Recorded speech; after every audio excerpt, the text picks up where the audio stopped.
2022 really needed a strong father and son movie, so I'm glad Akira Toriyama does realize that Gohan's real dad is Piccolo.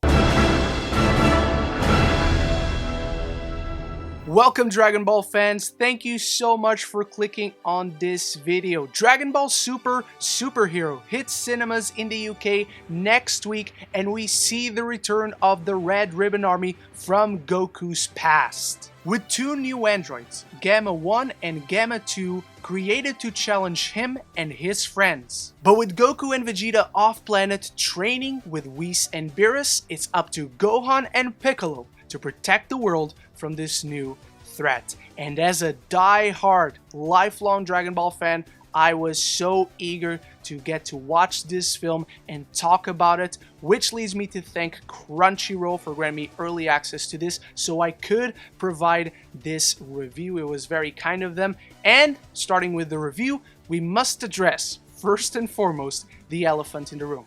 This is the first film in the entire Dragon Ball franchise to be largely produced in CGI. And the decision to use CGI visuals was made by the film's director Tetsuro Kodama, who is experienced in this style of animation, but Akira Toriyama, the original creator, is still heavily involved as he personally designed every character and even the Red Ribbon Army vehicles, so the film feels, moves, and looks like classic Dragon Ball still. And while I personally don't feel the action looks or feels as visceral as it did with classic 2D animation, the backgrounds and environments are beautifully layered and texturized. The characters stand out from those backgrounds with beautiful hard lines around them, and the designs are honestly fantastic. On a visual standpoint, putting my preference aside, this film looks fantastic. The animation is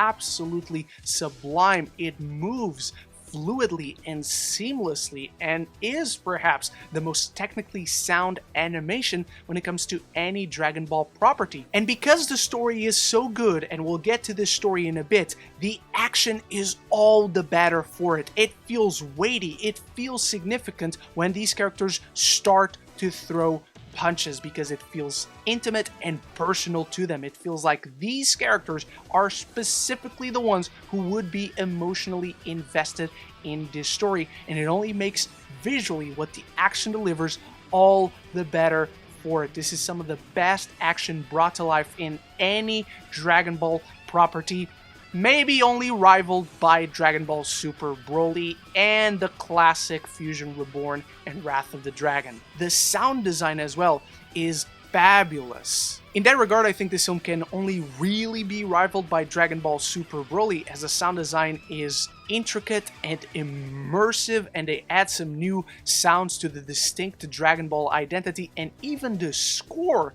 is great. And now that I've addressed what is probably the most divisive element in this film, I need you to start a conversation about Dragon Ball Superhero in the comments below with your thoughts, your excitement, anything and everything. And if you're enjoying this review, if you love movies and TV, this is the place to be, so consider clicking that subscribe button down there and you won't miss any future conversation on your favorite movies and TV, such as every Dragon Ball movie that I've reviewed, and you can find them on this playlist right up here. So without any further ado, let's talk about the story. And the story in this film really surprised me because of how reminiscent it is in feel, tone, and intimacy to OG Dragon Ball, those small-scale stories that allow for more character-driven tales that really focus on human drama and character interactions and relationships.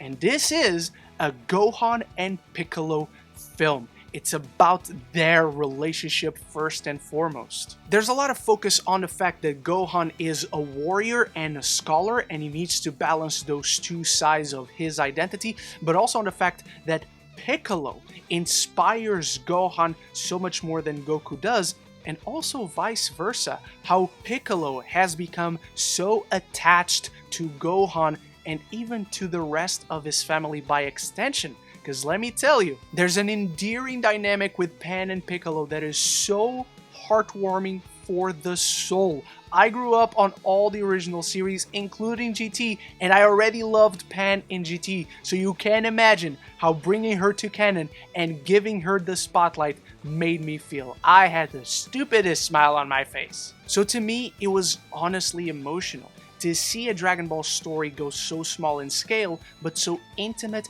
in scope, with Gohan and Piccolo feeling essential to this narrative, driving it forward, carrying this strong theme of a passing of the torch behind the scenes, with Toriyama writing Gohan as a protagonist, but within the story itself, the motivation that Piccolo and Gohan give to one another and how important that relationship really is for them. That brings me to the man himself, Gohan, who is at his most compelling since the Cell Saga. This is the best version of Gohan we have seen since the 90s. It's been a long time since we've seen this character as strong, as motivated, and as important to a story as he is right here, exploring this side that has kind of left him off the spotlight throughout the majority of the shows, apart from the Universal arc.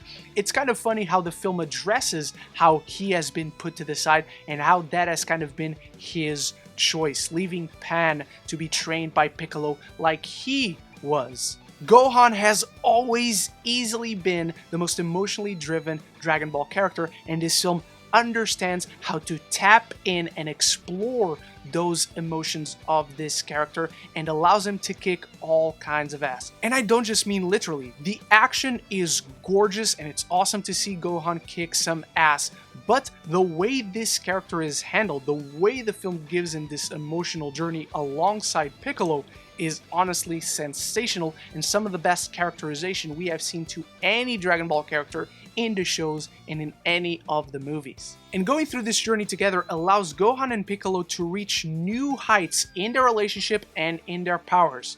Lots of surprises in this film. Please do not let the internet spoil you. And when it comes to the villains in our film, the Red Ribbon Army, they're what captures that classic Dragon Ball feel. They're silly, they bring a lot of the humor, and the charm is ever present in the tone throughout this film. There's a ton of silly gags with them, a lot of interesting connections to classic Dragon Ball and Dragon Ball Z, and even Bulma has her part to play, giving us some silly laughs when she's trying to use the Dragon Balls for something, and even calling on Whis to get Goku and Vegeta back on Earth. When it comes to Gamma 1 and Gamma 2, I think they're going to be real standouts for old fans like me and even new ones. They have outstanding movesets and give our characters a real fight with some very compelling motivations to my surprise. Their designs are honestly fantastic and they make a ton of sense within the context of the film, and I love what drives them to attack our heroes and get in a conflict, and it's a ton of fun and again very reminiscent of what usually happened in the OG series. In what is a first for Dragon Ball, however, this film has a post-credit scene at the very end. It connects to something that was going on in the background throughout the film. It's interesting to see, I will say is not absolutely crucial. All that said, you are probably wondering if I have any issues with the film, and I do. The first 40 minutes feel just a bit scattered as it tries to bring all these elements together, all these characters to get the story going, and it spends just a little too much time justifying why Goku and Vegeta are not in the film.